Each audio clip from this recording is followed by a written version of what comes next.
3ನೇ ತಾರೀಕು ಡೇಟ್ ಕೊಟ್ಟಿದ್ರು, ಡೇಟ್ ಬಂದು ಸ್ಟೇಟ್ಮೆಂಟ್ ಮಾಡಿದ್ದಾರೆ. ಸ್ವಲ್ಪ ಮಾಹಿತಿ ಬೇಕಾಗಿತ್ತು ಅವ್ರಿಗೆ. ಅವ್ರು ಏನೇನು ಕೇಳಿದ್ರು ಅದೆಲ್ಲ ಕೊಟ್ಟಿದ್ದೀವಿ ನಾವು. ಈ ಹಿಂದೆ 3 ನೋಟಿಸ್ ಕೊಟ್ಟಿದ್ರು, ವಿಚಾರಣೆಗೆ ಹಾಜರಾಗಿ ಇಲ್ಲ 3 ನೋಟಿಸ್ ಕೊಟ್ಟಿದ್ರು, ಬರೋಕ್ಕೆ ಸಾಧ್ಯ ಆಗಲಿಲ್ಲ. ಇದು ಫೈನಲ್ ನೋಟಿಸ್ ಕೊಟ್ಟಿದ್ರು, 3ನೇ ತಾರೀಕು ಬರಬೇಕಂತ, 3:15 ಗಂಟೆಗೆ ಬರಬೇಕಂತ. 3 ಗಂಟೆಗೆ ಬಂದೆ, ಅರ್ಧ ಗಂಟೆ ಮುಂಚೆನೇ ಬಂದಿದ್ದೀನಿ.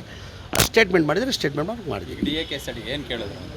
ಏನೇನು ಅವ್ರು ಕೇಳಿದಾರೋ ಅದು ಕೊಟ್ಟಿದ್ದೀವಿ. ಮಾಧ್ಯಮಕ್ಕೆ ಹೇಳೋಕ್ಕಾಗ್ತದೆ ಅದು ಏನೇನು ಕೊಟ್ಟಿದ್ದೀವಿ, ಏನೇನು ಮಾಡಿದಾರಂತ. ಅವ್ರು ಸ್ಟೇಟ್ಮೆಂಟ್ ಮಾಡಿದ್ದಾರೆ. ಅವ್ರ ಸ್ಟೇಟ್ಮೆಂಟ್ಗೆ ಅಗತ್ಯ ಏನೇನು ಮಾಹಿತಿ ಕೇಳಿದ್ರು ಅದೆಲ್ಲ ಮಾಹಿತಿಯನ್ನು ಕೊಟ್ಟಿದ್ದೀವಿ ನಾವು. ಮತ್ತೆ ಯಾವಾಗಾರು ಬರೋಕ್ಕೆ ಹೇಳಿದ್ದಾರೆ? ತಿರ್ಗಿ ಅಗತ್ಯ ಇದ್ದರೆ ಕರಿತೀವಿ ಅಂತ ಹೇಳಿದ್ದಾರೆ. ಕರೆದ್ರೆ ಬರ್ತೀನಿ, ನಾನು ಕರೆದ್ರೆ ಬರ್ತೀನಿ. Thank you.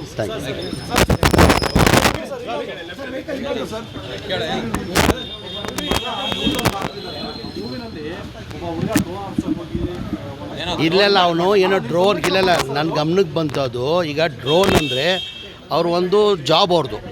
ಈಗ ಫಿಲ್ಮ್ ಒಂದು ಶೂಟಿಂಗ್ ಮಾಡಬೇಕಾದ್ರೆ ಕ್ಯಾಮ್ರಾಮನ್ದು ಒಂದು ಜಾಬ್ ಇರ್ತದೆ, ಡ್ರೋನ್ ಅವ್ರದ್ದು ಒಂದು ಕೆಲಸ ಇರ್ತದೆ.